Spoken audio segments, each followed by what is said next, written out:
पशु पक्षी के लिए भी कहा गया है, क्योंकि हमारे यहाँ वेद उपनिषदों में, ग्रंथों में, शास्त्रों में चतुर प्रकार की जो जीव की व्यवस्था है, एक जीव है, शरीर है जो अंडे से पैदा होता है, एक वह है जो बच्चे से पैदा होता है, एक वह है जो बीज से पैदा होता है, एक वह है जो जेल से पैदा होता है। तो मनुष्य का शरीर जेल से पैदा होता है। ये जो 16 लाख योनियां हैं, उनमें से अंडे से पैदा होना प्राणी है, बीज से पेड़ पौधे, अंडे से पक्षी, और जेल से पशु मनुष्य, और बीज से पेड़ पौधे। ये चतुर 4 प्रकार की व्यवस्था है। इनमें सबसे श्रेष्ठ जो है वो शरीर, ऐसा शास्त्र प्रमाण है, ऐसा वेद प्रमाण। उपनिषदों में वेदांत में पहला ही मंत्र आता है, अथातो ब्रह्म जिज्ञासा। अब तो मनुष्य ऐसे मिल गया है, ब्रह्म को, उस ईश्वर को जानने की जिज्ञासा उत्पन्न करो। क्योंकि वेद इसी बात कहता है, मनुष्य अधिकार का, मनुष्य का अधिकार है। इस बात का अधिकार है, अथातो ब्रह्म जिज्ञासा, अथातो भक्ति जिज्ञासा, कि मनुष्य ही भक्ति की जिज्ञासा कर सकता है, मनुष्य ही ब्रह्म को जानने की जिज्ञासा कर सकता है। और किसी भी पशु पक्षी अन्य योनि को अधिकार प्राप्त नहीं है जो मनुष्य को प्राप्त। इसलिए इसी बात को तुलसीदास ने कहा भगवान राम के माध्यम से।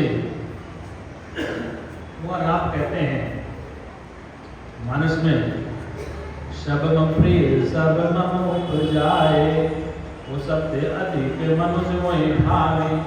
सब मम प्रिय सब मम उपजाए, सबसे अधिक मनुष्य मोहि भावे। ये भगवान राम की वाणी है, उनके वाक्य हैं मानस में, सब मम प्रिय, सभी मुझे प्रिय है। इस सृष्टि में जीव जंतु, कीटे से लेकर ब्रह्मा तक सभी जीव मुझे प्रिय हैं। एक बात कहनी पड़ी कि सबसे अधिक मनुष्य भाव, कि सबसे ज्यादा मुझे मनुष्य प्रिय लगता है। मनुष्य प्रिय क्यों लगता है? क्योंकि मनुष्य ही भक्ति कर सकता है, मनुष्य ही सत्संग कर सकता है, मनुष्य ही जीव से ब्रह्म हो सकता है। और मनुष्य सत्संग के द्वारा, सत्य प्रवचन के द्वारा, सत्य के द्वारा, गुरु के सत्संग के द्वारा अपने निज आत्मा का बोध कर सकता है। जैसे मनुष्य हंसता है, वैसे हंसने का अधिकार किसी भी प्राणी को नहीं है। इस प्रकार जगत में हंसने का अधिकार के मनुष्य को है, पशु पक्षी कीट पतंगा किसी को अधिकार नहीं। इसलिए शास्त्र भी कहता है, वेद भी कहता है, और महापुरुष भी कहते हैं, अवतार भी कहते हैं कि भगवान श्री कृष्ण ने श्रीमद् भगवद गीता में क्यों कहा, यदा यदा धर्मस्य ग्लानिर्भवति भारत अभ्युत्थानमधर्मस्य तदात्मानं सदाम्यहम्। क्यों कहा? प्रभु ने क्यों कहा यदा यदा धर्मस्य ग्लानिर्भवति भारत? जब जब धर्म की ग्लानि होती है, तो धर्म अधर्म कौन समझता है? मनुष्य समझता है। पशु पक्षी धर्म अधर्म नहीं समझते। यदा यदा धर्मस्य ग्लानिर्भवति अभ्युत्थानमधर्मस्य तदात्मानं सदाम्यहम्। जब जब धर्म की हानि होती है, मुझे अवतार लेना पड़ता है। धर्म क्या है? आपका स्वधर्म क्या है? हम आपको उपनिषदों की तरफ ले चलते हैं कि हमारा पानी का सत्र लगेगा, वेद वेदांत उपनिषद चलेगा, बीच में भक्ति भी चलेगा। मनुष्य का जीवन मिल गया, इसका उद्देश्य क्या है? धर्म वैभव कमाना, ऐश्वर्य प्राप्त करना, ये सब कुछ करना ही नहीं है। यदि जीव ने अपने परम पिता का बोध नहीं किया, उसको नहीं समझा, तो संसार में सभी वैभव पदार्थ, संसार में सभी ऐश्वर्य दुखदायी है। इसलिए तुलसीदास को कहना पड़ा कि बिनु सत्संग वेकन हुई राम कृपा बिनु सुलभ सोई। बिनु सत्संग, बिना सत्संग का श्रवण किए बगैर विवेक न होई, इसको विवेक नहीं हो सकता। विवेक का अभिप्राय क्या है? होश में जीना, सत्य असत्य वस्तु विवेक है। आचार्य शंकर सत्य असत्य वस्तु विवेक है, नित्य अनित्य वस्तु विवेक है। सत्य का असत्य का पता करना, नित्य अनित्य का पता करना, सत्य गलत का पता करना, नश्वर और नाश का पता करना, ये विवेक है, ये होश में जीना है। इसलिए संसार में आचार्य शंकर कहते हैं तीन चीजें दुर्लभ है। मनुष्य मोक्ष महापुरुष है, मनुष्य मोक्ष महापुरुष है। मनुष्य का शरीर और उस शरीर में जिज्ञासा और महापुरुष का सानिध्य मिल जाए, क्या मिल जाए? मनुष्यत्व मोक्षत्व महापुरुष से मनुष्य शरीर में जावे और उस मनुष्य शरीर में उस परमात्मा का सत्संग सुनने की जिज्ञासा हो जाए, और फिर कोई ऐसा महापुरुष मिल जाए जिसे आपके स्वरूप का बोध करवा दे, आपके निजात्मा का ज्ञान करवा दे, आप कौन है इसका बोध करवा दे। इसलिए यहां पर श्रुति कहती है तद विज्ञानार्थम स गुरु निवाद गच्छेत समेत पाणि श्रोत्यम ब्रह्मनिष्ठम। उस परमपिता परमात्मा परब्रह्म का ज्ञान करने के लिए उस जीवात्मा को जो संसार में दुखी है, व्याकुल है, परेशान है, उस ब्रह्मवेता तत्ववेता महापुरुष की शरणागति करनी चाहिए, जो शब्द तो मुक्त है और वो कर्म में समर्थमान है। तद विज्ञानात्मक से गुरु में गच्छेत समेत पाणि श्रोत्यम ब्रह्मनिष्ठम। उस ब्रह्मवेता तत्ववेता महापुरुष पर जाकर अपने निज आत्मा का बोध करना चाहिए। न सच्चिदानंद भगवान की मनुष्य मिला, इस मनुष्य का उद्देश्य क्या है? मनुष्य शरीर का उद्देश्य दुख की निवृत्ति, परमात्मा की प्राप्ति, दुखाना निवृत्ति पुरुषार्थ है। जब तक संसार में दुख निवृत्त नहीं होते हैं तब तक उसका लक्ष्य पूरा नहीं होता। मनुष्य शरीर मिलने का जो लक्ष्य है वो पूर्ण नहीं होता है। जब तक सत्य वस्तु का बोध नहीं होता है तब तक संसार के दुखों से छूट नहीं सकता। इस संसार में कोई भी प्राणी दुख नहीं चाहता है, सभी सुख चाहते हैं। यहाँ तक कि चींटी से लेकर ब्रह्मा तक सभी सुख चाहते हैं, दुख को नहीं चाहते। चींटी से लेकर ब्रह्मा तक सभी सुख चाहते हैं, दुख को नहीं चाहता। क्योंकि उपनिषद प्रमाण है आनंदो ब्रह्मेति विदनात् आनंदे खलवाणि भूतानि जायन्ते। इस सृष्टि आनंद से उत्पन्न है और आनंद में है। सुसुप्त प्रलय काल में आनंद में चले जाएंगे। इस सब का एक ही लक्ष्य है, इस सब आनंद को चाहते हैं। इस संसार में प्राणी दुखी हो गया, दुख का कारण क्या? जब से जीव बलो संसारी, जब से संसार में जीव आकर इसमें जीव बना गया तब से दुखी हो रहा। इसकी दुख की निवृत्ति के लिए क्या करना पड़ेगा? बहुकाल करो सत्संग का, बहुत समय तक सत्संग श्रवण करना पड़ेगा। सत्संग क्या है? सत्संग गाना बजाना नहीं होगा। सत्य प्लस संग बराबर सत्य का संग करना, सत्य को स्वीकार करना, सत्य को समझना।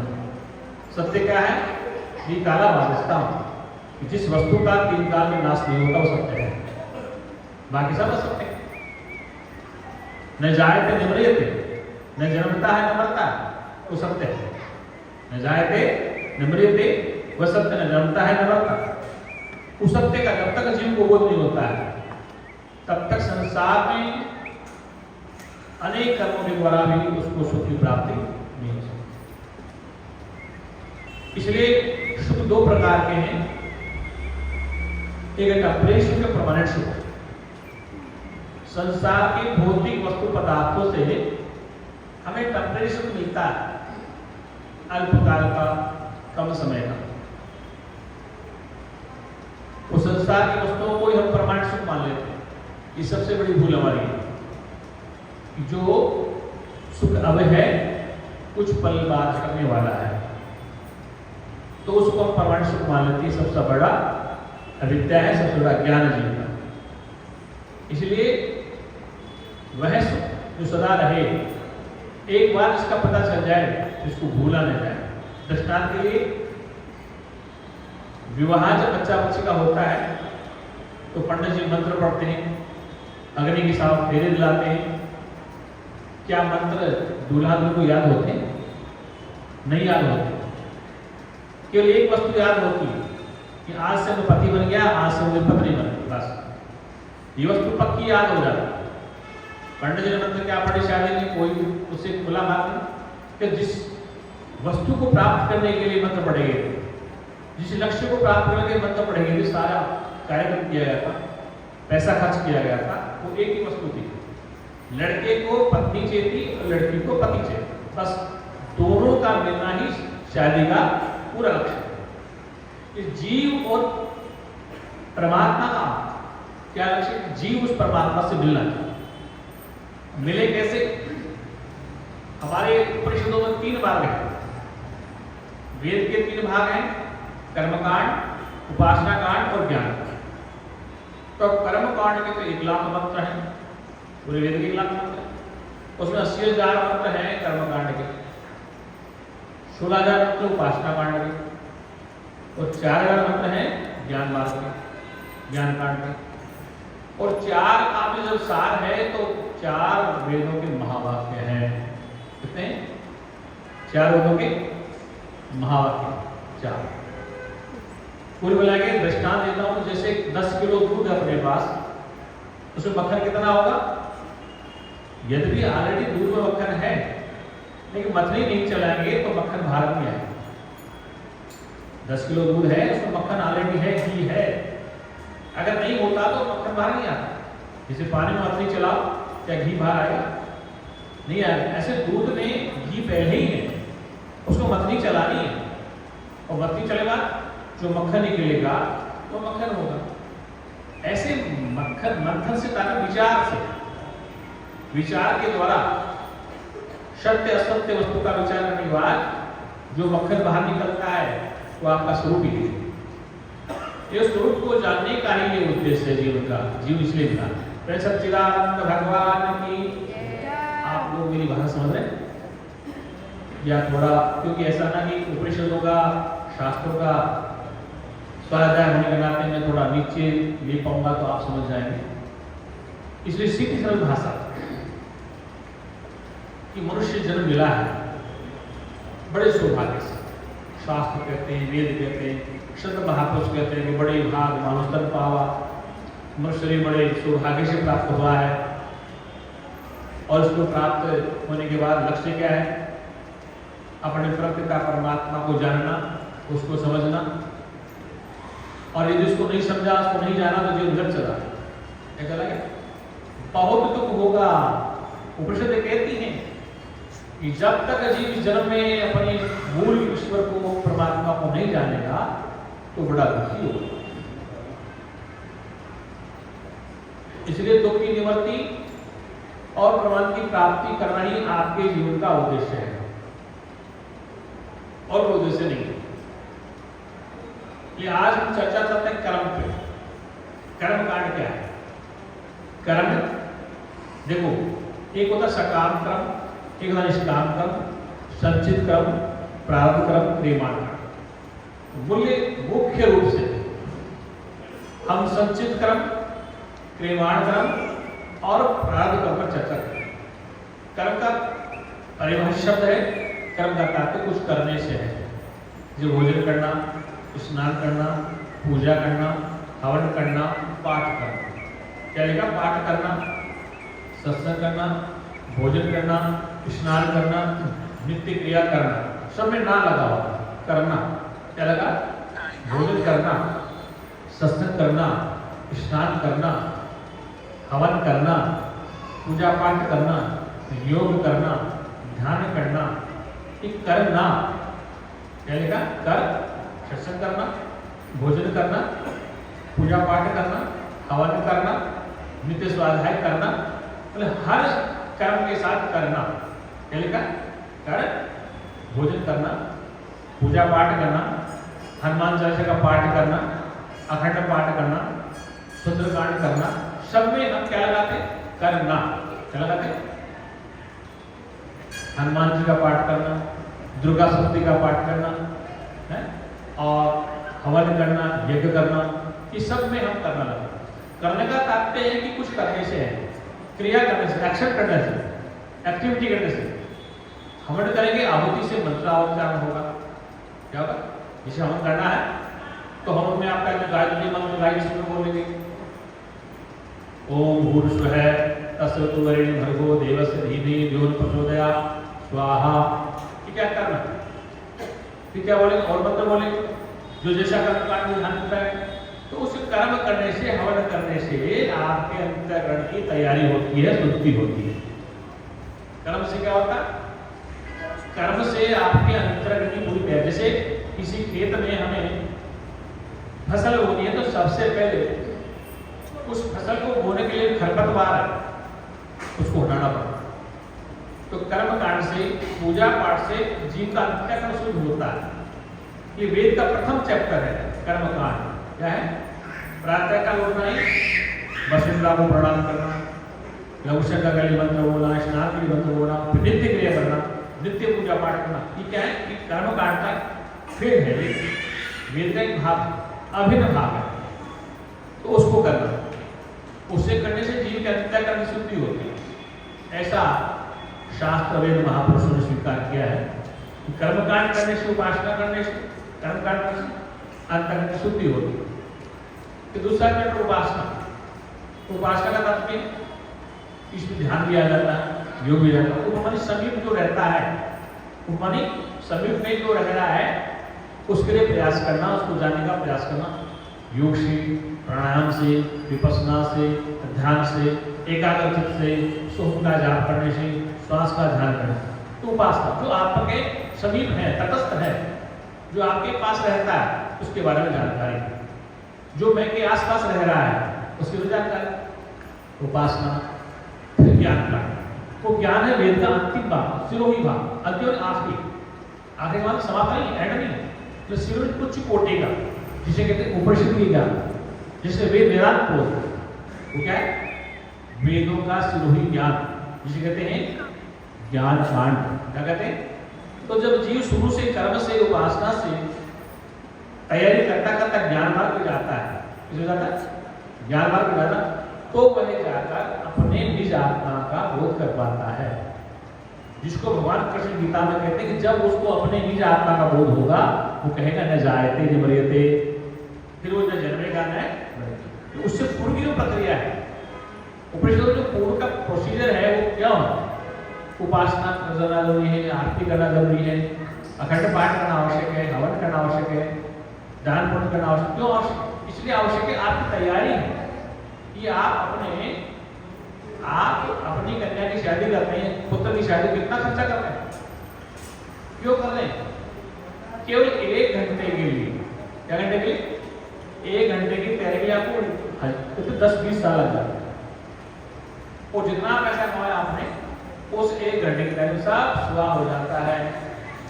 कितने 20 लाख खर्च करें, 30 लाख खर्च करें, शायद करोड़ रुपए खर्च करें, क्या करें कि एक पल में बच्चा बच्ची जान जाए। पंडित जी मंत्र पढ़ेंगे, हाथ में हाथ देके कहेंगे आज से तुम पत्नी पति हो, वादा करो, कसमें खाओ, क्या करो? आज से तुम अनमिले साधन थे, मतलब अनमिला साधन, जो पति मिला ही नहीं था पहले, जिसको जानते नहीं थे, उसको प्राप्त करने के लिए दोनों पक्षों, किसने?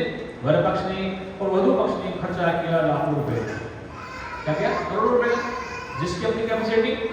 तो वर पक्ष ने और वधु पक्ष दोनों ने ही उस एक पल को प्राप्त करने के लिए करोड़ों लाखों रुपए खर्चा किया। और कितने आदमी? 1000 आदमी, 200 आदमी, 500 आदमी। आजकल तो शादी में 10,000 बराती आते, 10,000 आते। ये महात्मा को भंडारा चल रहा है।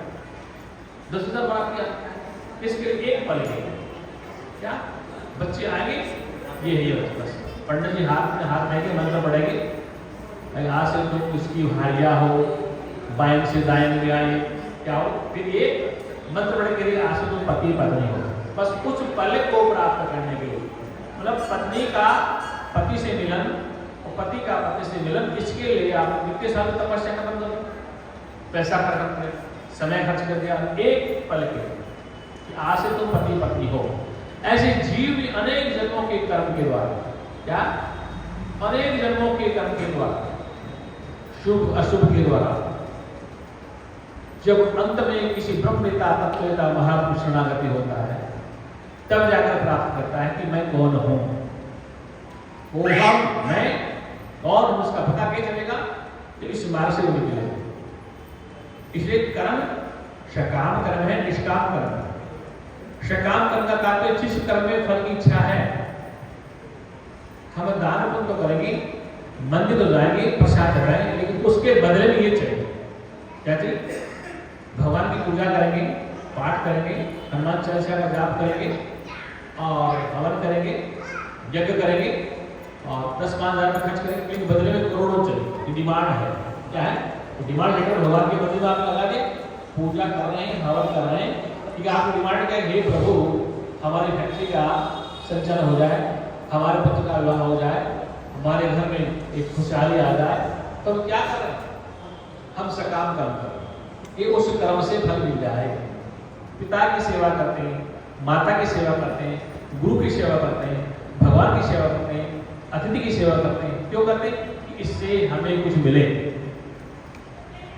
बुजुर्ग लोग कहा करते, करोगे सेवा तो पाओगे मेवा, करोगे सेवा तो पाओगे, सेवा के बदले कुछ फल चाहिए और फल को भोगने के लिए भोगायतन चाहिए। सेवा करेंगे आप, भगवान की सेवा करेंगे, पूजा पाठ करेंगे, मंत्र पढ़ेंगे, हवन करेंगे, तो भगवान से कुछ चाहिए। भगवान को नहीं चाहता, भगवान को कोई नहीं चाहता, भगवान से चाहिए। दोबारा सब दोहरा रहा हूं, भगवान को कोई नहीं चाहता है, भगवान से चाहिए। इस मंदिर में जितने भी यात्री आते हैं, ये भक्त लोग आते हैं, वो भगवान के सामने कुछ मांगने आते हैं, प्रभु हमारा पुत्र का विवाह हो जाए, हमारे पुत्र वधु को पुत्र प्राप्त हो जाए, हमारा व्यापार चल जाए, हमारे रिश्ते अच्छे हो जाएं, हमारा कारोबार अच्छा चले, इसलिए भगवान के पास आए। इसके बाद जब भगवान जी का मंदिर ब्रह्मा जी का हो, विष्णु जी का हो, महादेव जी का हो और शंकर जी का हो, दुर्गा जी का हो, पार्वती जी का हो, गणेश जी का, किसी मंदिर में जो भी यात्री आते हैं वो भगवान से मांगने आते हैं। क्या मांगते हैं कि हमें कुछ, भगवान से मिलने कोई नहीं आता, भगवान से मांगने आते हैं, भगवान से मिलने नहीं आते हैं। ध्यान रखना, भगवान से मांगने के लिए आते हैं, भगवान से मिलने नहीं आते हैं। भगवान कहते हैं गुरुदेव क्या कोई मुझे तो कोई चाहता ही नहीं, इसे पूछो, ये मुझे नहीं चाहते, मुझसे चाहते हैं। हनुमान जी कहते हैं कि ये मुझसे चाहते हैं, ये प्रभु मुझे नहीं चाहते, मुझसे चाहते हैं। व्रत करो हनुमान जी का, क्या करो, विवाह हो जाएगा। हनुमान जी कहते हैं गुरुदेव मैं क्या करूं, खुद बाल करना चाह रही हूँ, उनको कन्या चाहिए। महादेव से पूछा क्या चाहिए, वर चाहिए। बोले गुरुदेव कोई मुझे नहीं चाहता, जितने प्रसाद लेके पंगत में खड़े हैं, लाइन में, कतार में, फूल वाले के खड़े हैं, प्रसाद लेके खड़े हैं, हार लेके खड़े, केवल मुझसे चाहते हैं, मुझे नहीं चाहते। क्या काम है, ये तत्ववेता ब्रह्मवेता ही इंटरनेट से बात करता है, वो चाहते हैं। भगवान कह रहे हैं महापुरुषों ये मुझे नहीं चाहते हैं, मुझसे चाहते हैं। ये मंदिर में मुझे पूजन नहीं आए, मेरे को फूल चढ़ाने, फूल चढ़ाएंगे, प्रसाद चढ़ाएंगे, स्नान कराएंगे, मंत्रों द्वारा मुझे प्रसन्नचित्त करेंगे, हवन से मुझे खुश करेंगे, प्रसाद से मुझे प्रसन्न करेंगे, माला पहनाएंगे, मुझे प्रसन्न करेंगे और फिर अपनी डिमांड फाइल लगेंगे। मुझे नहीं चाहते, मुझसे चाहते हैं। और राम जी क्या कहते रावण है, भगवान राम कहते हैं कि सब मम प्रिय सब मम उपजाए, वो सब ते अधिक मनुज मोहि भावे। कि भगवान राम की वाणी है, तुलसी की रामायण में है कि सब मम प्रिय, सभी मुझे प्रिय है, सब मम उपजाए, सबको मैंने ही अपने संकल्प से उत्पन्न किया है। और फिर कहा सब ते अधिक मनुज मोहि भावे, कि सबसे ज्यादा मुझे मनुष्य प्रिय लगता है। भाई क्यों लगता है? पहली लाइन में क्या लिखा? सब मम प्रिय सब मम उपजाए। ये शब्दोगणी वाणी भगवान राम की। क्या कहा भगवान ने? सब मम प्रिय सब मम उपजाए। ये क्या है कि सभी मुझे प्रिय हैं, सबको मैंने संकल्प से पैदा किया है। फिर अगली लाइन में भगवान रजोगुण हो जाते हैं, सबते अधिक मनुज को भावे। अभी क्या करते हैं कि सभी मुझे प्रिय हैं, सबको मैंने उत्पन्न किया है। फिर कहते हैं कि सबते अधिक मनुज होए, सबसे ज्यादा मुझे मनुष्य प्रिय लगता है। ये भगवान रजोगुण में पहुंची। क्यों? क्योंकि ये पात्र है, ये मुझे जानने में सक्षम है, मेरी भक्ति करने में सक्षम है, ये मेरे को जान सकता है। और किसी पशु पक्षी में क्षमता नहीं है, किसी भी में ये ताकत नहीं, ये इसका बौद्धिक क्षेत्र नहीं है जो मुझे जान सकता। इसलिए यह मुझे प्राप्त कर सकता है, इसलिए मुझे अति प्रिय है। क्या है? ज्ञानी वो अति प्यारा, वो अलग बात है। कृष्ण भगवान कहते हैं ज्ञानी तो जो साक्षात स्वरूप है, वो अलग बात है। अब ये कर्म कांड में चर्चा करें तो कर्म कांड क्यों किया जाता है? कर्म कांड होता है कर्म करने से फल की प्राप्ति होगी, उस फल को प्राप्त करने की जन्मना मरना पड़ेगा। क्या करना पड़ेगा? कुछ कर्म तत्काल फल देते हैं, जैसे भूख लगी, आपने भोजन बना लिया, तत्काल फल मिल गया, भूख शांत हो गई, क्षुधा शांत हो गई। प्यास लगी, पानी पी लिया, तो थोड़े समय के लिए प्यास शांत हो गई। तो इन कर्मों से कुछ समय का सुख मिलता है। क्या मिलता है? और कुछ कर्म अभी किए हैं, उसका फल 10 साल बाद मिलेगा। जैसे आपने खेत में आम का पेड़ लगाया, तत्काल फल नहीं मिलेगा, उसका 10 साल 5 साल बाद फल मिलेगा। किसी किसान ने फसल लगाई तो उसका परिणाम तुरंत नहीं मिलेगा, उसका 2-4 महीने बाद फसल मिलेगा। कुछ कर्म ऐसे हैं जो आपने अभी किए हैं, तत्काल फल मिलेगा। कुछ कर्म ऐसे हैं जो आपने इस जन्म में किए हैं, अगले जन्म में मिलेंगे। पूर्व जन्म के इस जन्म में, ये जन्म और पूर्व जन्म, ये कड़ी जुड़ी हुई है। हमारा सनातन धर्म क्या मानता है? पूर्व जन्म को मानता है, पूर्व जन्म को मानता है। हमारे सनातन धर्म में पूर्व जन्म और वर्तमान जन्म उसको मानता है। तो पूर्व जन्म में क्या आते हैं, इस जन्म को भागवत प्रमाण मिलता है नहीं मिलता। जड़वत का प्रमाण ये पूर्व में जड़वत ब्रह्म लेता तत्व लेता थे, लेकिन हिरण के बच्चे से मोह के कारण उनको अगली योनि में मृत का रूप धारण करना। ये हमारे भागवत का शास्त्र प्रमाण, ये बाबा तो नहीं कह रहा। इसका पूर्व जन्म में क्या थे? ब्रह्म लेता तत्व लेता ऋषि थे जड़वत। पूर्व जन्म में जड़वत ब्रह्म लेता तत्व लेता ऋषि। एक हिरण के बच्चे से मोह हो गया, क्योंकि तुलसीदास कहते हैं मोह सकल व्याधि की मूला, कि मोह सकल व्याधि का मूल कारण है। ऐसे ब्रह्मवेता तत्ववेता जड़वत का एक हिरण के बच्चे से मोह होना और फिर अगली योनि में मृग का शरीर धारण करना, इसका मतलब लगाव था। इनको चिंता थी कि मैं कहीं बाहर जाऊंगा कुटिया से, किसी बच्चे को जंगल के शेर भालू चीता खा जाएंगे, भेड़िया खा जाएंगे, ये प्यासा होगा, ये भूखा रहेगा तो क्या होगा, और चिंतन चालू कर दे कि मेरे बाद क्या होगा। कहते हैं कि मैं रहूं तब तक इस बच्चे की देखभाल करूं, और मैं अगर शरीर को छोड़ जाऊंगा तो मेरी मृत्यु के बाद, शरीर के बाद इस हिरण का क्या होगा, बच्चे क्या होगा। उस चिंतन में अंतमति सो गई जड़भृतवीर मृग की योनि में। लेकिन इतनी क्षमता थी, होश आया कि मैं पूर्व में क्या था, आज मैं तत्काल शरीर था। ऐसे पूर्व जन्म में तुम क्या थे, तो पूर्व जन्म में क्या कर्म किया था, उसका परिणाम इस जन्म में, और इस जन्म में तुम करोगे अगले जन्म मिलेगा। इसलिए शुभ कर्म करते करते भी, शुभ कर्म करते करते भी गलतियां हो जाती हैं, क्योंकि शास्त्र कहता है हर कर्म में सदोष गुण होता है। क्या होता है? आप घर में हवन कर रहे हैं, हवन में शुद्ध सामग्री घी इत्यादि डाल रहे हैं, और घर में किसी को अस्थमा हो रहा है, क्या हो रहा है? अस्थमा जानते हैं? किसी व्यक्ति को अस्थमा हो रहा है और आप हवन कर रहे हैं, तो हवन में शुद्ध सामग्री सुहा कर रहे हैं, घी का हवन कर रहे हैं, उस धुआं से उस अस्थमा को डिस्टर्ब हो रहा है, वो खांस रहा है। शुभ कर्म में भी सदोष गुण होता है। शास्त्र शुभ कर्म में भी, शुभ कर्म में भी सदोष गुण होता है। कर्म में दोष होता है, चाहे शुभ कर्म हो चाहे अशुभ कर्म, कर्म में सदोष गुण होता है। सच्चिदानंद भगवान की, इसे कर्म से परमपिता परमात्मा को आप प्राप्त करना चाहते हैं सकाम कर्म से। तो सकाम कर्म है कि जहाँ पर सत्ता दो होती है, भगवान और भक्त दो होते हैं, मैं सेवक हूँ स्वामी है, मैं पति हूँ पत्नी है, मैं पिता हूँ पुत्र है। इसलिए सकाम कर्म का पिता के लिए काम किया, पुत्र के लिए काम किया, भगवान के मंदिर में ये काम किया, हनुमान जी के मंदिर में ये काम किया। तो क्या करते हैं कि हमने मंदिर में किया, मंदिर प्रसाद किया, पिता की सेवा की, माता की सेवा की, पिता के लिए किया, पुत्र के लिए किया। जहाँ के लिए से लग गया ना, आप वेद हो जाता। पिता के लिए किया, गुरु के लिए किया, भगवान के लिए किया, पत्नी के लिए किया, बच्चे के लिए किया, समाज के लिए किया, राष्ट्र के लिए किया, मंदिर के लिए किया, भगवान के मंदिर में किया। जहाँ के लिए वेद सत्ता खड़ी है कि मैंने मंदिर में किया, पिता के लिए किया, माता के लिए, कि माता को पिता को आप अपने से अलग स्वीकार करते हैं, अलग सत्ता मान के आप क्या करें, पिता की सेवा करें, माता की सेवा करें। वो सेवा से वो सकाम कर्म है। कौन सा कर्म है? सकाम कर्म का फल मिलता है। उस फल को भोगने के लिए फिर पुनः कि भोगाए तो शरीर ग्रहण करना पड़ता है। अगर रह गई कुछ वासनाएं, उनके लिए आना ही होगा, एक जग से जाने वालों, कितना समझ लो उस जग से दिन में जाना ही। अगर वासनाएं रह गई तो उनको भोगने के लिए फिर आपको संसार करना पड़ेगा, जिस जड़ भक्त को आना पड़ा। अनेक ऐसे प्रमाण शास्त्र कि उनकी वासना के कारण उन्हें संसार में आना। तो सकाम कर्म से आपका आना जाना समाप्त नहीं हो सकता है।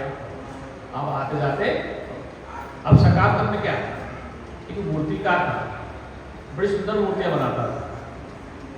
मूर्तियां बनाने का अहंकार था, जो सुंदर मूर्तियां बनाता। तो मूर्तिकार नंदलाल नाम था उसका। तो नंद का मकराने की बड़ी सुंदर सुंदर मूर्तियां बनाता था।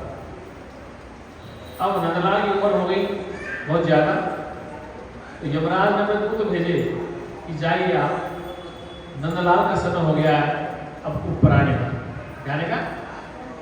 तो नंदलाल के पास पहुंच गए, यमराज के दूत गए, काल देवता के दूत गए।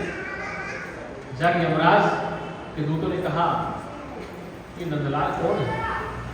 अब नंदलाल का चतुर चालाक था, उसने अपने फैक्ट्री में नंदलाल जैसी हजारों मूर्ति बना एक शकल। तो यमदूत नहीं जान पाए कि नंदलाल कौन सा है। वो बड़े परेशान हो गए, जाके बोले यमराज से, महाराज किस नंदलाल को लाना हो? अनेक नंदलाल, कोई नंदलाल एक जैसी नंदलाल, तो ऐसा हो नहीं सकता। मैंने क्यों नंदलाल जैसा दूसरा नंदलाल बनाया नहीं।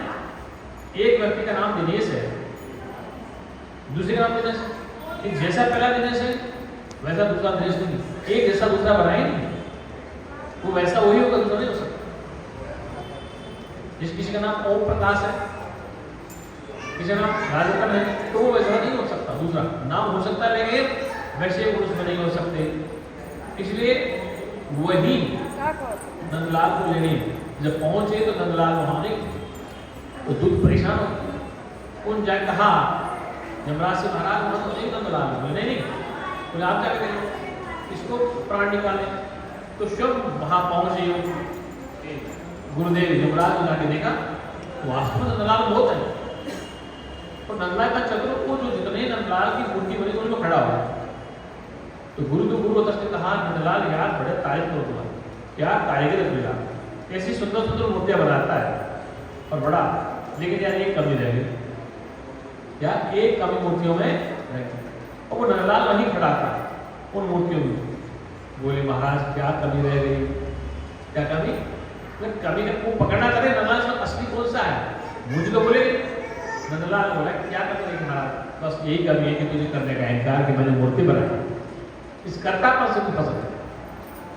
जब तक कर्म करता, जब तक कर्म है करता, तब तक जीव गरीब होने में भटकता। जब तक ये जीव करता है कि मैं करता, ये काम मैंने किया, ये काम मैंने किया, ये कर्तव्य तो मैंने कर्तापन ही दुख का कारण। तो यमराज ने नंदलाल को पकड़ लिया, यमलोक लिया। सुंदर काम करने का मैंने किया, ये अंदर अहंकार में मैंने किया। क्या क्या मैंने, जैसे उदाहरण के लिए एक डॉक्टर है, एक चोर है। एक डॉक्टर भी मरीज का ऑपरेशन ब्लेड से करता है और एक चोर भी ब्लेड से पेट को सीखता है। एक डाकू भी है, बदमाश व्यक्ति भी ब्लेड से आपका पेट काटता है, उसी ब्लेड से डॉक्टर ऑपरेशन करता है मरीज, और डॉक्टर का ऑपरेशन सफल होता है तो उसको शाबाशी मिलती है, और जो चोर किसी का पेट काट देता है तो उसको जेल होती है। तो कर्म तो नहीं कर रहे, वह भी पेट चीज रहा है डॉक्टर भी, और बदमाश भी पेट चीज रहा है, दोनों एक ही काम कर रहे हैं, एक हथियार। सर्जिकल ब्लेड डॉक्टर के हाथ में, सर्जिकल ब्लेड बदमाश के हाथ, दोनों पेट चीज रहे हैं, एक को सजा होगी, एक को इनाम मिलेगा। कारण क्या मालूम क्यों? कि एक का काम है मरीज को बचाना, दूसरे काम में लूटना, तो दोनों के भाव अलग है, कर्म समान है, इसे कर्म में फल नहीं है। अब आइए भाव फल है, भाव के एक का भाव है मरीज को बचाना, और दूसरी का भाव है व्यक्ति को मार देना। अब भाव में फल है। अब आए भाव में फल नहीं, आगे कर्म में फल, कर्तापन। जैसे कि मंदिर में हनुमान जी की मूर्ति सोने की है, और रात को सुबह 4 बजे प्रातः भोर में चोर आ गए, उन्हें मूर्ति को उठा लिया, और पूजा जी का आना हो गया। हनुमान जी की मूर्ति सोने की है और वो चोर उठा रहा है, अब पूजा जी का आना हो गया, और वहां मंदिर में झगड़ा हो गया, पूजा इधर खेच रहा और चोर उधर खेच रहा। हनुमान जी की सोने की मूर्ति है, पूजा इधर खेच रहा और चोर उधर खेच, दोनों लग रहे। अब पुजारी का भाव क्या है? मूर्ति को बचाना। चोर का भाव क्या है? मूर्ति को चुरा के बाजार में। तो भाव अलग है, एक का भाव हनुमान जी की मूर्ति को बचाना, दूसरे का भाव हनुमान जी की मूर्ति को चुरा के लेना। तो कर्म अलग अलग, एक ही है, तो अपनी अपनी लोग मूर्ति खींच रहे हैं। वही सोने की धातु की मूर्ति है, चोर भी खींच रहा है और पंडित जी भी खींच रहे हैं। अब एक को इनाम मिलता है, को सजा मिलती है। इनाम किसको मिलता है? जिसने मूर्ति को बचाया। सजा किसको मिलती है? जिसने मूर्ति को चुरा। तो कहने का था कि कर्म दोनों का समान है, अब भाव अलग है। एक का भाव बचाना और एक का भाव है लूटना। अब मंदिर कमेटी की मीटिंग हुई, उसमें बुलाया गया कि फला दिन मंदिर में चोर घुसे और पंडित ने सोने की मूर्ति को बचा लिया, इसलिए मंदिर कमेटी उसको क्या धार बनाकर इनाम देती है। तो पंडित जी का नाम बोलते ही सभा में रुक गया, मैंने कहा क्या मैंने कहा? तो वो काम जो किया उसका कर्तापन, इसलिए शुभ कर्म का कर्तापन भी तो बताइए, अशुभ कर्म का भी। इसलिए एक सोने की बेड़िया, एक लोहे की बेड़िया। शुभ कर्म में सोने की बेड़िया होती है, अशुभ कर्म में लोहे की बेड़िया। दोनों ही बंधन का, एक कर्म हमेशा बंधन है, चाहे शुभ कर्म हो जाए अशुभ कर्म हो, दोनों ही बंधन का कारण है। तो ये हो गया सकाम कर्म। और सकाम कर्म को भोगने के लिए, उसका फल भोगने के लिए आपको आना पड़ेगा। क्या करना पड़ेगा? आपको संसार में आना पड़ेगा। इसलिए शुभ कर्म से भी आपकी मुक्ति संभव नहीं, अशुभ कर्म से भी संभव। अशुभ कर्म से नरक में जाना और शुभ कर्म से स्वर्ग में जाना है। ये जाना शुभ कर्म के द्वारा स्वर्ग जाना है और अशुभ कर्म के द्वारा नरक जाना। दोनों ही आपकी गति नहीं करेंगे, मतलब दोनों से ही बंधन हो रहा, मुक्ति नहीं है, दोनों बंधन। स्वर्ग में जाएंगे, जब तक आपका शुभ कर्म है तब तक आप स्वर्ग में हैं, और जिस दिन स्वर्ग में पुण्य खत्म हो जाएंगे आपको वापस नरक में लौटा दिया जाएगा। ये कृष्ण किताब में क्षीणे पुण्य मतलोके विशंते, पुण्य क्षीण हो जाएगा तो आपको वापस मतलोक में डाल दिया जाएगा। कोई दो मिनट कीर्तन बोल दीजिए आप, सुस्त हो रहे हैं, कुछ निद्रा सता रही है आपको कल से, थोड़ा वेदांत कीर्तन बोलेंगे, सब संस्कृत का है। सत्यम ज्ञान अनंतम ब्रह्म, सत्यम ज्ञान अनंतम ब्रह्म, सत्यम ज्ञान अनंतम ब्रह्म, सत्यम ज्ञान अनंतम ब्रह्म। बोलो सत्यम ज्ञान अनंतम ब्रह्म, सत्यम ज्ञान अनंतम ब्रह्म, सत्यम ज्ञान अनंतम ब्रह्म, सत्यम ज्ञान अनंतम ब्रह्म, सत्यम ज्ञान अनंतम ब्रह्म, सत्यम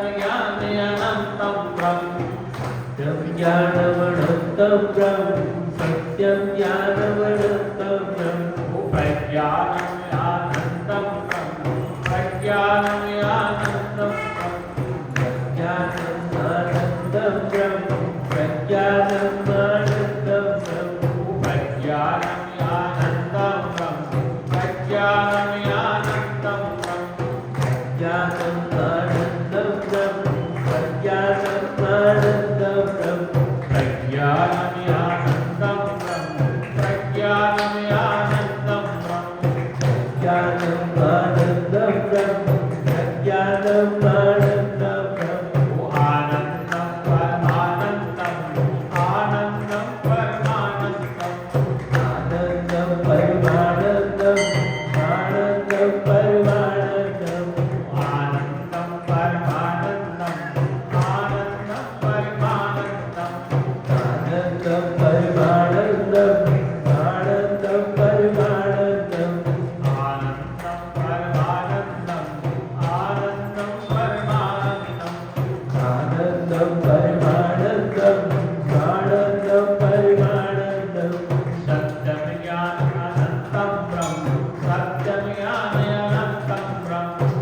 सत्यं ज्ञानमनन्तं ब्रह्म सत्यं ज्ञानमनन्तं ब्रह्म सत्यं ज्ञानमनन्तं ब्रह्म सत्यं ज्ञानमनन्तं ब्रह्म सत्यं ज्ञानमनन्तं ब्रह्म सत्यं ज्ञानमनन्तं ब्रह्म विज्ञानमनन्तं ब्रह्म विज्ञानमनन्तं ब्रह्म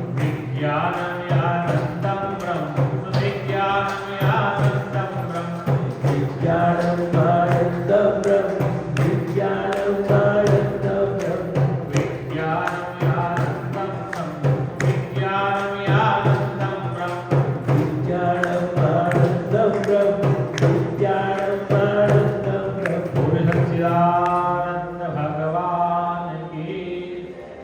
कृष्णचंद्र बलदेव की सत्य सनातन धर्म की जय।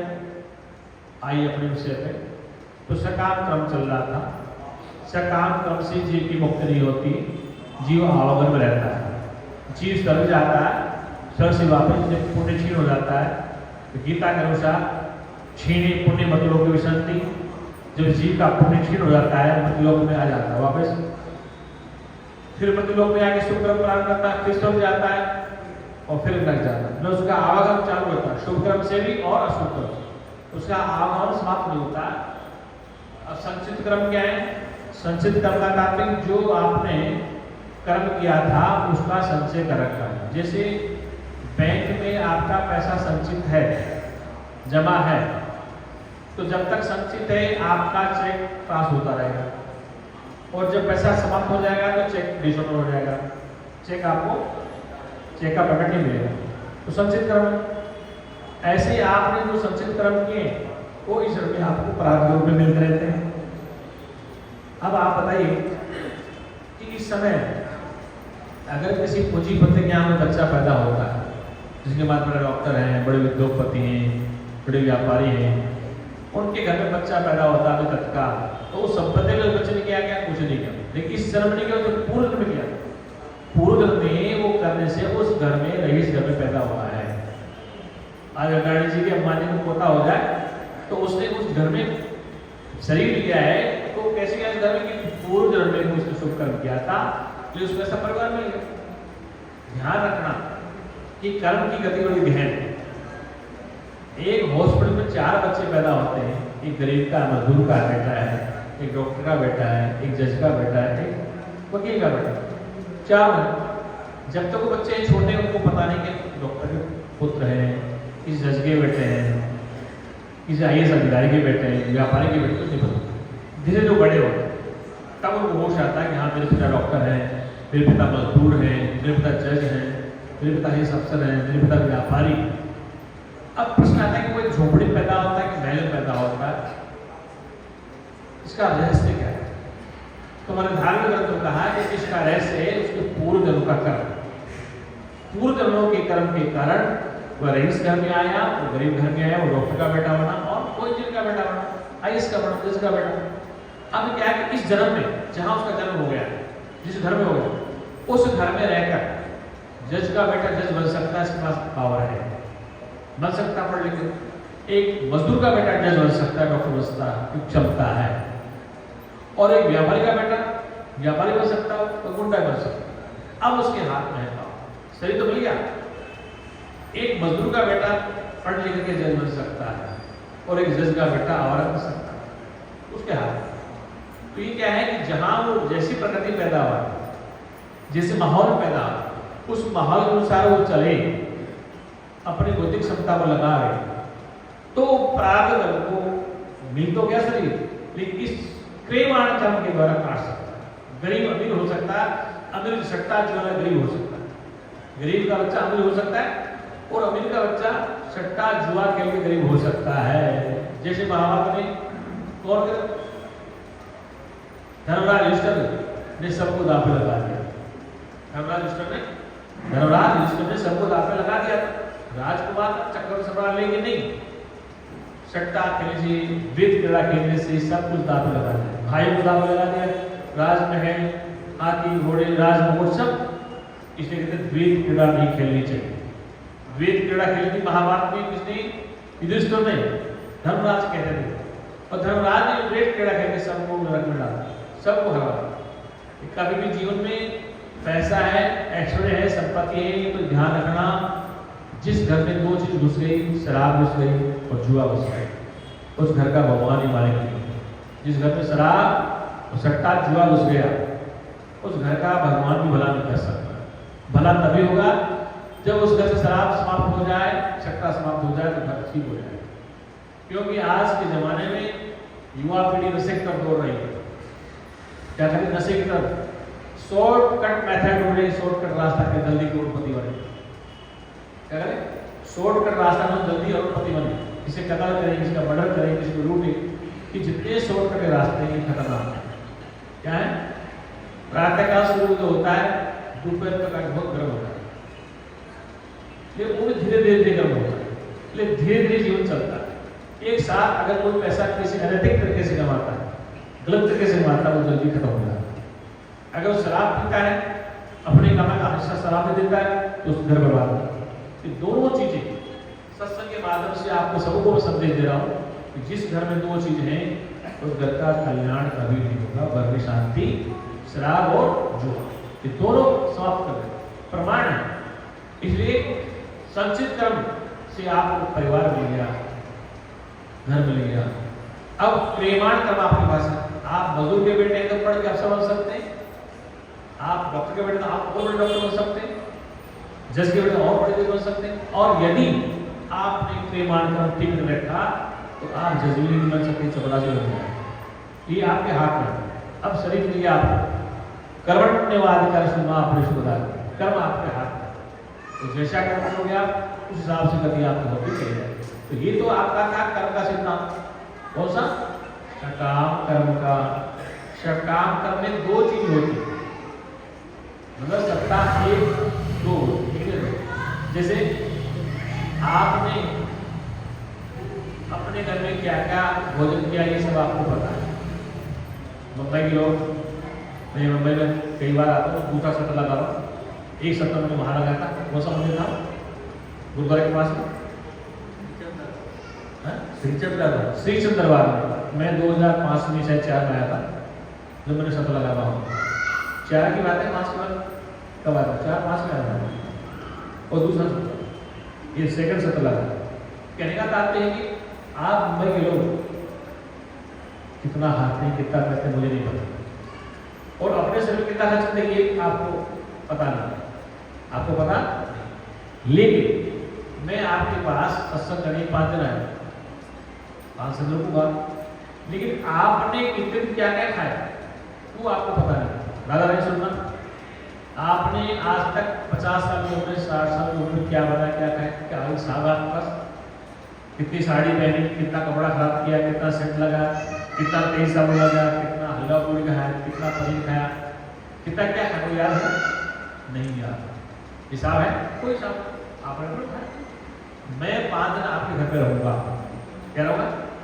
तो आपके पास ये होगा, गुरु जी आए थे, हमें ये खिलाया, हमें ये बनाया, हमें साबुन दिलाया, हमें ये नाश्ता करा, ये सब लिस्ट रहेगा। इसको कहते हैं सकाम। कि अपने पे किया खर्च याद नहीं है, और गुरु जी के किया खर्च याद रहेगा, मंदिर दिया दान याद रहेगा, बहन को दी साड़ी याद रहेगी, नड़ को दी साड़ी याद रहेगी, कुत्ते कितनी बनी, शिव ने कितनी साड़ी बनी वही साड़ी, लेकिन नड़ भाई को साड़ी भी याद रहेगी, बहन को दी याद रहेगी। ये क्या है? ये सकाम करना सूक्ष्म, मतलब एक बहुत सीधा सरल विस्तार है कि आपने कितना खाया, कोई हिसाब। कोई संत द्वार पे आ जाए, कोई बहन बेटे द्वार पे आ जाए, तो आपको याद रहेगा ऐसा ऐसा है। इसलिए ध्यान रखना, जब आप याद रखते हैं तो सकाम कर्म बनता है। क्या बनता है? सकाम। और जब आप अपने ऊपर खर्च कर रहे हैं, कोई हिसाब नहीं कितना खाया।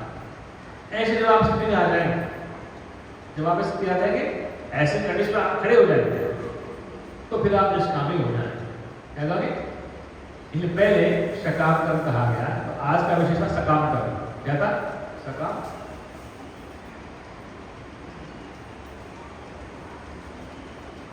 इसलिए ध्यान रखना, सकाम कर्म में फल बनता है। क्या बनता है? फल बनता है।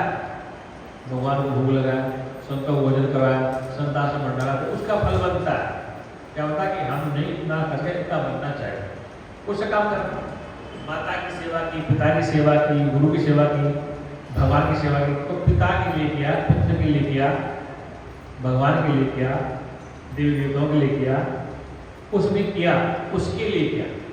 के लिए शब्द के लिए, पिता के लिए, पुत्र के लिए, माता के लिए, भाई के लिए, गुरु के लिए, मंदिर के लिए, आश्रम के लिए, जहाँ के लिए शब्द क्या, इसका मतलब आपने द्वैत खड़ा कर दिया। क्या कर दिया?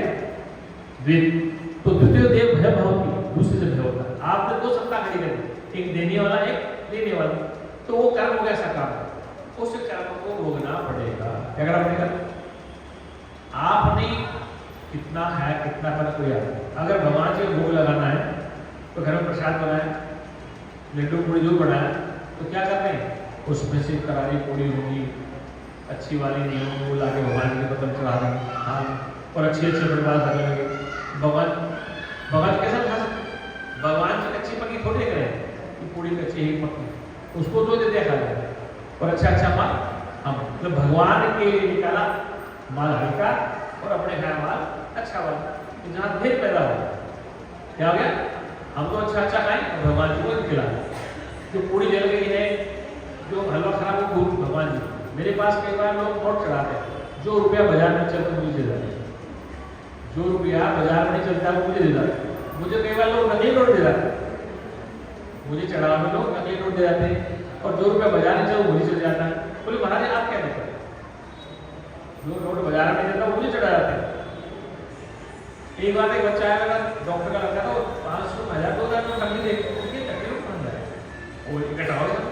तो भाई जो बाजार में वो बने चलता, जो बैंक में चलता वो बन जाता। तो कहने का तात्पर्य है कि मंदिर में गुरु के यहाँ पर भी लोग चीज को जितना नहीं करता, जबकि यहाँ तो दरबार में सत्य बोलना चाहिए। क्या कहते हैं? तो कहने का ये सकाम कर्म क्या है? सकाम कर्म है। पति पत्नी अच्छा भोजन करेंगे, सास ससुर ठंडी रोटी देंगे, ठंडी सब्जी देंगे। ये सत्संग कहता है कि आप भी ठंडी मत खाओ, तो सास ससुर ताजा खिलाओ, आप ताजा। ये सत्संग क्या है कि आप लोग अगर खाएं नहीं, और बुढ़ा बुढ़ी को ठंडी रोटी ठंडी सब्जी खाओ। ये सत्संग नहीं कहता। सत्संग कहता है जैसा आप खाओ वैसा उनको भी खिलाओ। ये सत्संग कहता है। क्या कहता है? सुनो माता मैंने ध्यान रखो, जैसा भोजन आप करते हैं वैसे ही माता पिता को भाव से खिलाओ, वैसा संत को भी खिलाओ, वैसा बहन को भी खिलाओ, वैसे बेटी दावत खिलाओ। और आप तो गरम खाएं और खिलाएं ठंडा, ये ठीक नहीं।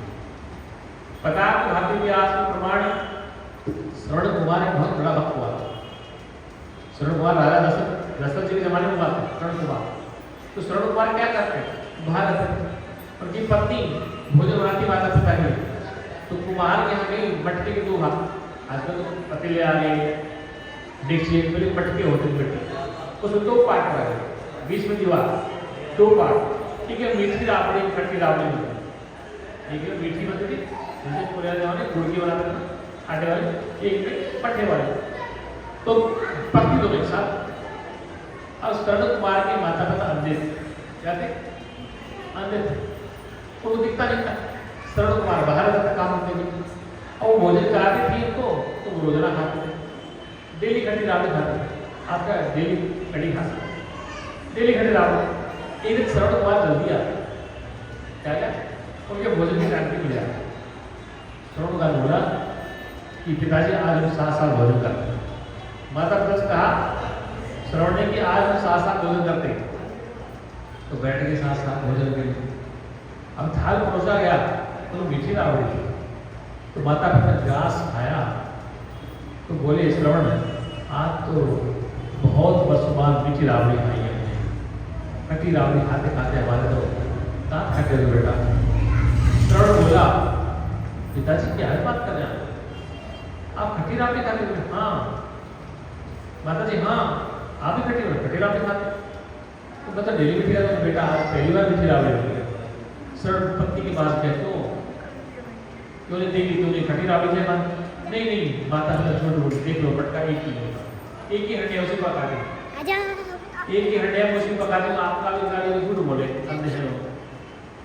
श्रवण कुमार ने सोचा मेरी माता पिता झूठ नहीं बोल सकते, मेरे माता पिता झूठ नहीं बोल सकते, पत्नी झूठ नहीं बोल सकती, अब क्या करें?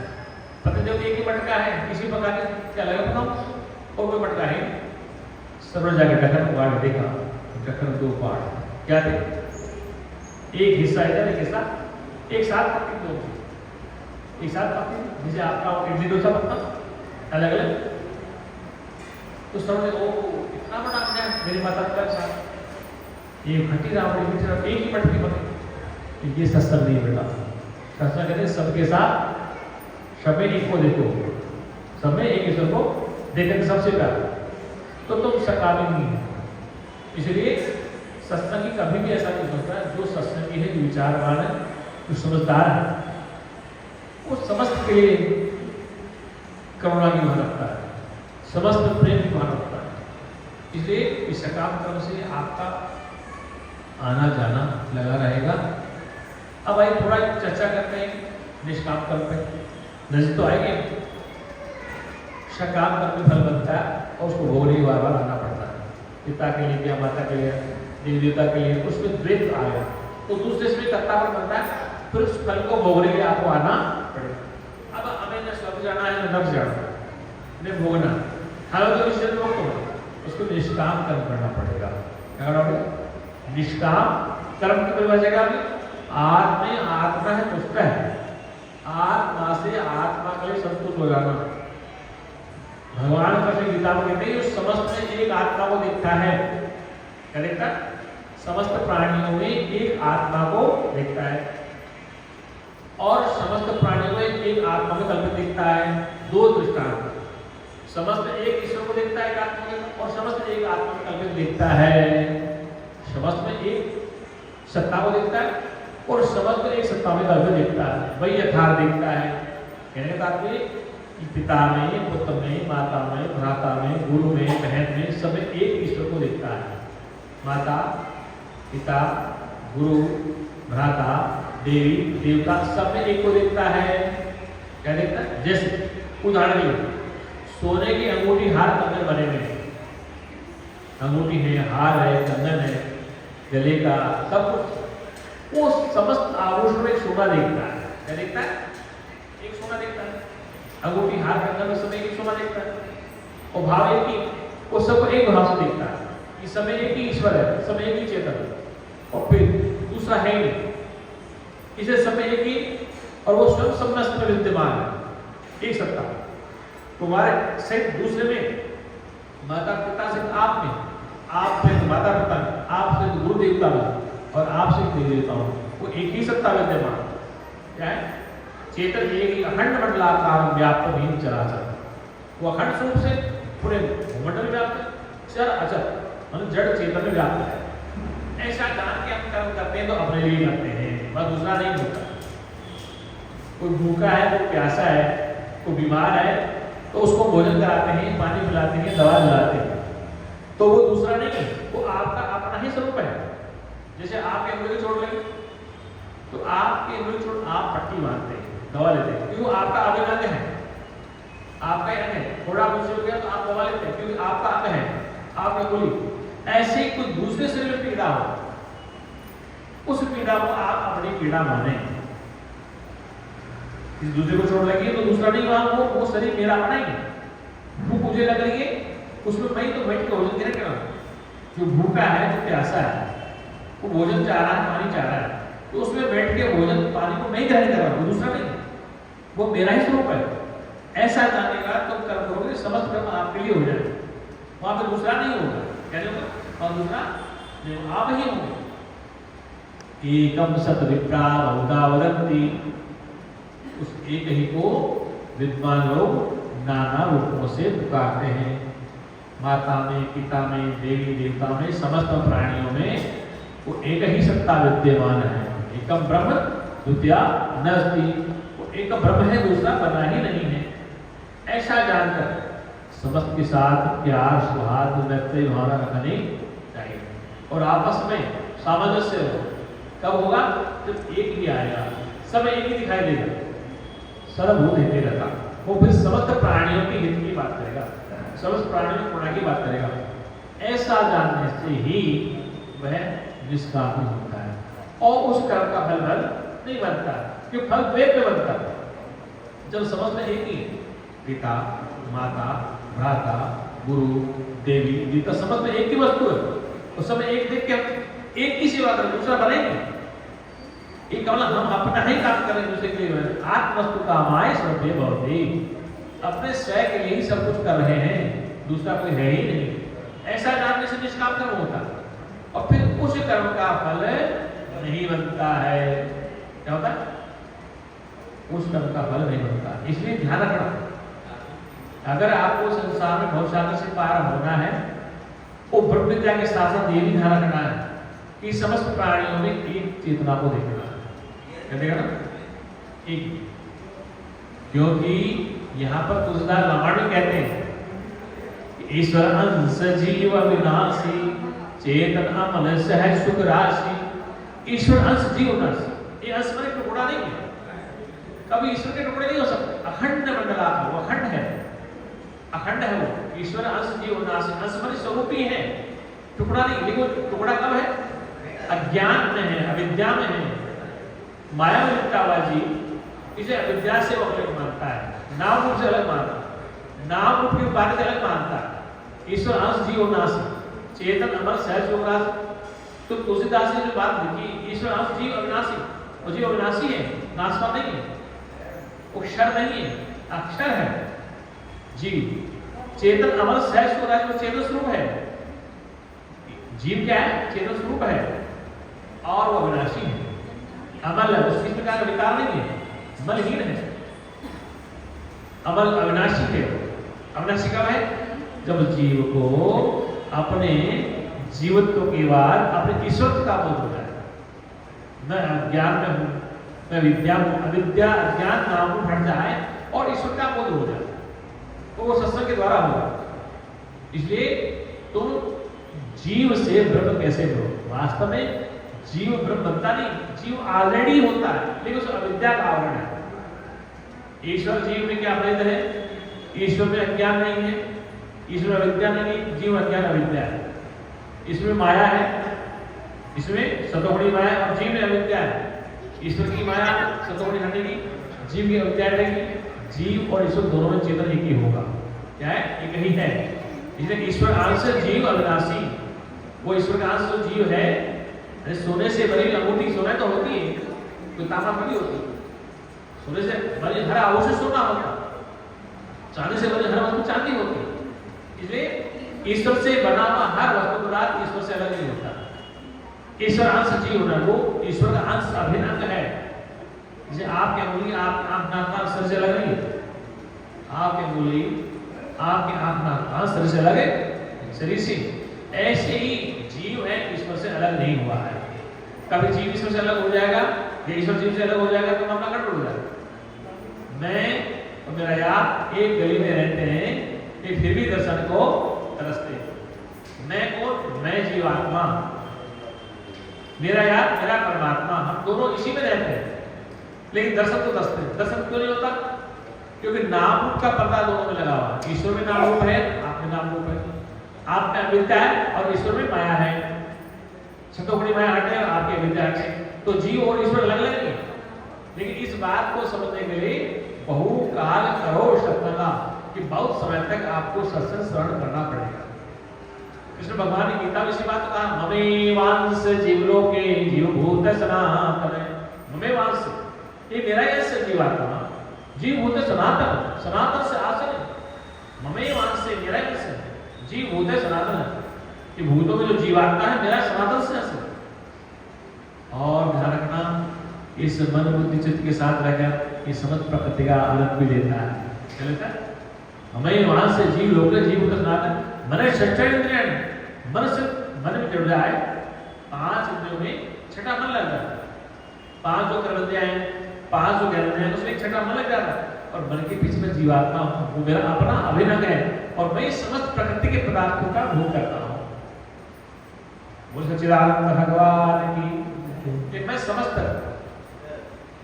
जीवों का अधिष्ठाता, समस्त जीव मेरे में कल्पित हैं, समस्त जीवात्मा में कल्पित है। जैसे समुद्र में लहरें कल्पित हैं, जल से सिवा कुछ भी अलग नहीं, लहरें भर भर दिखती हैं। ऐसे ही चेतनों में समुद्र में वशिष्ठ जी करेंगे, राम 2 रूपी लहर बन आई, एक राम रूपी लहर है और एक वशिष्ठ रूपी लहर है। एक लहर उपदेश दे रही है, एक लहर सुन रही है, क्योंकि जो लहर उपदेश दे रही है उसको स्वरूप का बोध है, और जो लहर सुन रही है वो जीव विद्या अविद्या, जबकि भेद नहीं है। इधर वशिष्ठ रूपी लहर है, इधर राम रूप लहर है। इसलिए श्रोता वक्ता ज्ञान नदी तथा राम की गुण श्रोता वक्ता भी दोनों ज्ञान स्वरूप। अगर आप में चेतन न हो तो मैंने सुना नहीं सकता, मेरी बात आप नहीं समझोगे, मैं कितना ही चिल्लाऊं, अगर आप में ज्ञान नहीं समझेगा तो आप समझ नहीं पाओगे। श्रोता वक्ता ज्ञान तथा राम की गुण श्रोता वक्ता ज्ञान निधि ज्ञान स्वरूप है, दोनों ही ज्ञान स्वरूप है। दोनों ही ज्ञान स्वरूप तो समझ पाओगे, एक जड़ एक चेतन में समझ नहीं पाओगे। ईश्वर में चेतन, जड़ में भी चेतन है, चेतन एक ये दो नहीं। क्या है? जैसे जल में लहरें अलग अलग है, जल से कुछ नहीं। ऐसे ही सोने से बड़े आभूषण अंगूठी हार कंगन ये अलग अलग दिखते हैं, इस सब में सोना नहीं, सब सोने में कल्पित है। इसलिए शास्त्र कहता है कि जो समस्त आभूषणों में एक सोना ही देखता है, समस्त आभूषण अंगूठी हार कंगन सब में सोना ही देखता है, वो यथार्थ देखता है, और सबको सोने में कल्पित देखता है, वो यथार्थ देखता है। कुम्हार का मटका सुराई, मटका सुराई क्या दीपक सकोरा सब मिट्टी से कल्पित, और सब मिट्टी सुराई हो सकोरा हो दीपक हो मटका हो सब मिट्टी, इसलिए वो मिट्टी में कल्पित है सब, वो मिट्टी के सब कुछ भी अलग है। ऐसे ही आप भी ममेवांश जीव लोकी जो भगवान बात कह रहे हैं कि मेरा ही अंश है, अंश माने टुकड़ा नहीं होता है, ध्यान रखना कभी भी। कई बार संत लोग कथा लोग कहते हैं टुकड़ा नहीं होता, कभी इस प्रकार टुकड़ा नहीं होता। ईश्वर अंश का जीव स्वरूप ही है, उसका अभिनय है, टुकड़ा ईश्वर को नहीं कर सकता। ईश्वर को टुकड़ा खंडन मंडन ईश्वर का नहीं कर सकता, आवाज सकता है, उसमें टुकड़े कैसे हो सकते? जहां पर जीव अविद्या में है इसलिए उसे अलग होता है कि अविद्या में अज्ञान में नामों में होता है अंधकार में, तब वो ईश्वर से अलग मानता है। जब सत्संग के द्वारा श्रुति के द्वारा वेद शास्त्र के सत्संग के द्वारा उसकी अविद्या अज्ञान जब दूर होगा तो एकम ब्रह्म विद्या नास्ति जीवो ब्रह्म ना परे। शंकराचार्य ने क्या कहा? जीवो ब्रह्म ना परे, जीव ब्रह्म से अलग नहीं है। इसलिए ये सुनना जरूरी है, समझना बहुत सच्चिदानंद भगवान। एक भजन के द्वारा आप सभी बोलेंगे, माइक से मैं बोलूंगा। गुरु वंदना बोलते हैं कि गुरु वंदना आपने गाई दिया।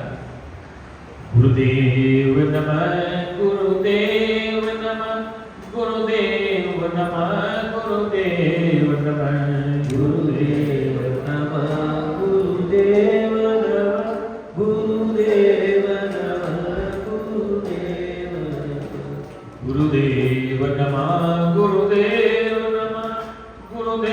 नमः गुरुदेव नमः गुरुदेव नमः गुरुदेव नमः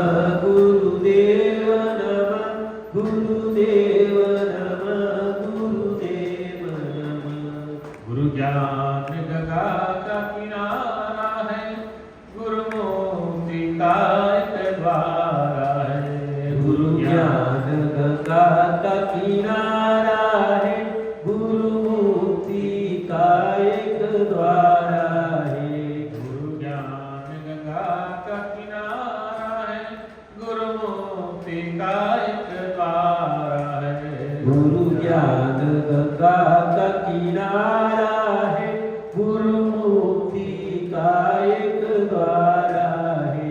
गुरुदेव नमः गुरुदेव नमः गुरुदेव नमः गुरुदेव नमः गुरुदेव नमः गुरुदेव नमः गुरुदेव नमः गुरुदेव नमः गुरुदेव नमः गुरुदेव नमः गुरुदेव नमः गुरुदेव नमः गुरुदेव नमः गुरुदेव नमः गुरुदेव नमः गुरुदेव नमः। गुरु बिना जहाँ से जान नहीं, गुरु बिना भी आगे ठिकाना नहीं। गुरु बिना जहाँ से जाना नहीं, गुरु बिना भी आगे ठिकाना नहीं। गुरु बिना जहाँ से जाना नहीं, गुरु बिना भी आगे ठिकाना नहीं। गुरु बिना जहाँ से जाना नहीं, गुरु बिना भी आगे ठिकाना नहीं। गुरुदेव नमः, गुरुदेव नमः, गुरुदेव नमः, गुरुदेव नमः। गुरुदेव नमः, गुरुदेव नमः, गुरुदेव नमः, गुरुदेव नमः। गुरुदेव नमः, गुरुदेव नमः, गुरुदेव नमः, गुरुदेव नमः। गुरुदेव नमः, गुरुदेव नमः, गुरुदेव नमः, गुरुदेव नमः। कभी गुरु की निंदा कराना नहीं, कभी कानों से सुनने विचार नहीं। कभी गुरु की निंदा कराना नहीं, कभी कानों से सुनने जाना नहीं। कभी गुरु की निंदा कराना नहीं, कभी कानों से सुनने विचार नहीं। कभी गुरु की निंदा कराना नहीं, कभी कानों से सुनने जाना नहीं। गुरुदेव नमः, गुरुदेव नमः, गुरुदेव नमः, गुरुदेव नमः। गुरुदेव नमः, गुरुदेव नमः, गुरुदेव नमः, गुरुदेव नमः। गुरुदेव नमः, गुरुदेव नमः, गुरुदेव नमः, गुरुदेव नमः। गुरुदेव नमः, गुरुदेव नमः, गुरुदेव नमः, गुरुदेव नमः। जो गुरु की निंदा कराएगा, वो दर ठोकर खाएगा। जो गुरु की निंदा कराएगा, वो दर दर ठोकर खाएगा। जो गुरु की निंदा कराएगा, वो दर ठोकर खाएगा। जो गुरु की निंदा कराएगा, वो दर दर ठोकर खाएगा। गुरुदेव नमः, गुरुदेव नमः, गुरुदेव नमः, गुरुदेव नमः। गुरुदेव नमः, गुरुदेव नमः, गुरुदेव नमः, गुरुदेव नमः। गुरुदेव नमः, गुरुदेव नमः, गुरुदेव नमः, गुरुदेव नमः।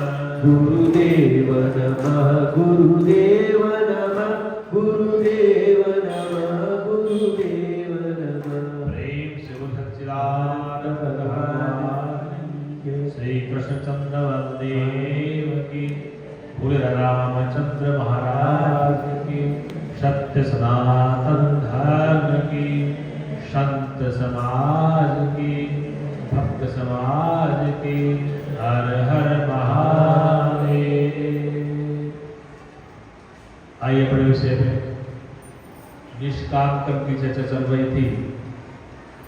निष्काम का तात्पर्य है जिस कर्म के करने में आपकी फल की इच्छा नहीं होती है, वो समस्त कर्म आपके अपने लिए हो जाते हैं। समस्त शरीरों में, समस्त प्राणियों में जब एक आत्मा का बोध हो जाता है तो वह किसी दूसरे के लिए काम नहीं करता है। तो जो भी कर्म करता है अपने लिए करता है, जहाँ भी देखता है वो अपने लिए देखता है, किसी की दूसरे की मदद नहीं करता, उसमें अपना स्वरूप होता है और अपनी चेतना होती है, इसलिए वो सब में एक को देखता है। ज्ञानी समस्त में एक को देखता है और समस्त को एक में कल्पित देखता है। भगवान कहते हैं समस्त प्राणियों को एक आत्मा में कल्पित देखता है, समस्त प्राणियों में एक आत्मा में कल्पित देखता है और समस्त प्राणियों में एक आत्मा को देखता है, वो यथार्थ देखता है। जैसे समस्त आभूषणों में एक सोना देखता है, समस्त मिट्टी के बने खिलौने की मिट्टी देखता है, वो यथार्थ देखता है। इसलिए मिट्टी से बन कुछ नहीं है, सोने से बन कुछ भी नहीं है। इसलिए उस एक चेतन परमात्मा से कोई सत्ता अलग नहीं है, वो एक ही सत्ता है, एक ही समस्त रूपों में विद्यमान है। एकम शब्द विप्रा बहुधा वदंती, ये वेद वाक्य है कि एक ही को विद्वान लोग नाना नाम से पुकारते हैं, उसी को राग कहते हैं, उसी को ब्रह्मा कहते हैं, उसी को विष्णु कहते हैं, उसी को कृष्ण कहते हैं, उसी को सत्य नाम साक्षी कहते हैं, उस एक के अनेक नाम। इसी तुलसीदास की रामायण कहती शंभु विरंचि विष्णु भगवान उपजय जहाँ स्वंस तेना। शंभु विरंचि विष्णु भगवान उपजय जहाँ स्वंस तेना। जिससे ब्रह्मा विष्णु महेश बन जाते हैं तो सुप्रीम सत्ता परब्रह्म है। और परम पिता परमात्मा का जब तक जीव को बोध नहीं होता है तब तक वह संसार के इन दुखों से क्लेशों से मुक्त नहीं हो सकता। इसलिए हमारे सत्संग का जो उद्देश्य जीव को दुख से निवृत्त करना और परमानंद का बोध करना। जीव का लक्ष्य क्या है? चींटी से लेकर ब्रह्मा तक, देवी देवताओं तक कोई भी दुख नहीं चाहता है, सब सुख चाहते हैं और सुख मिलता है अपने निज आत्मा का बोध करने से। नायम आत्मा बलने लभ्य, ये आत्मा है जो जिज्ञासु नहीं है उसको प्राप्त नहीं हो सकता। नायम आत्मा प्रवचन लभ्य, ये आत्मा प्रवचन से प्राप्त नहीं होता। आत्मा को सुख का बोध करने से प्राप्त होता है। ये सच्चिदानंद भगवान की। इसलिए कल भी आप 8 बजे तक सायंकाल में आएंगे तो आज मैंने 2 कड़ी बताई आपको सफल, एक सकाम कर और एक निष्काम। तो कल क्योंकि समय का अभाव है, 2-2 घंटे सब कुछ बताना, तो एक साथ जब ज़्यादा खाते हैं बचता है कि जो मैंने आज सुनाया, जो मैंने बताया उसका तुम घर जाके चिंतन करना, मनन करना। और अगर प्रश्न समझ में नहीं आता फिर उत्तर पूछो।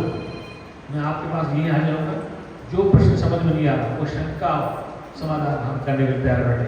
क्या वो सच्चिदानंद भगवान हे पूर्ण परमात्मा,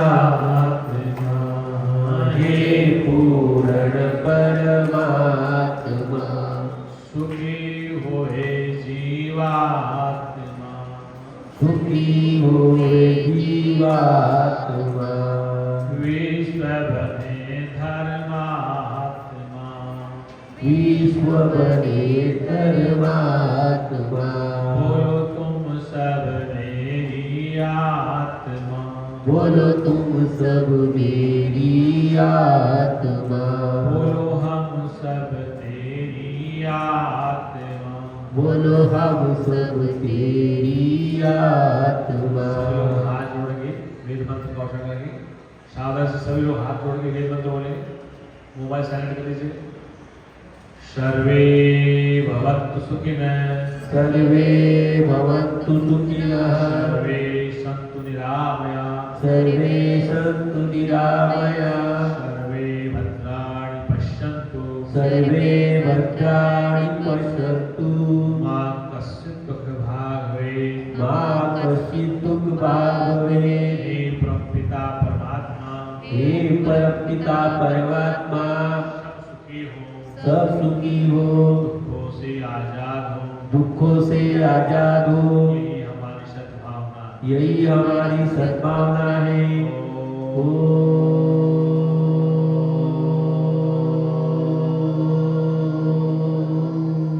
शांति शांति शांति शांति शांति शांति।